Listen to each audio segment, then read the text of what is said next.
Yan. Yan o. Wala siyang nilalabas na gas. Ayusin natin yan. Let's go. Okay guys, so yun, no, mga simpleng problema ng mga karburador. So, to optimize the operation of this carburetor. Hello, English ito boy. English yun. Sa akin ka lang makarinig ng gano'n. So yun, no, isang simpleng problema lang. Kasi nawawala nga yung aking power jet. Hindi pala power. Plunger. So, it is a basic one-way mechanism. Ito yung issue niya yata, ayan, no.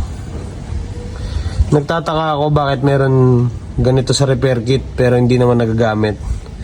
So, yung nagiging issue niya, oh. Gumagalas yung mismo ano. Nasaan yung pampalit natin, boy? Mamili ka dito, boy. Kasi ang laki niya. Ayan, oh. Out. Ayan yung difference, oh. So, meron tayong pampalit.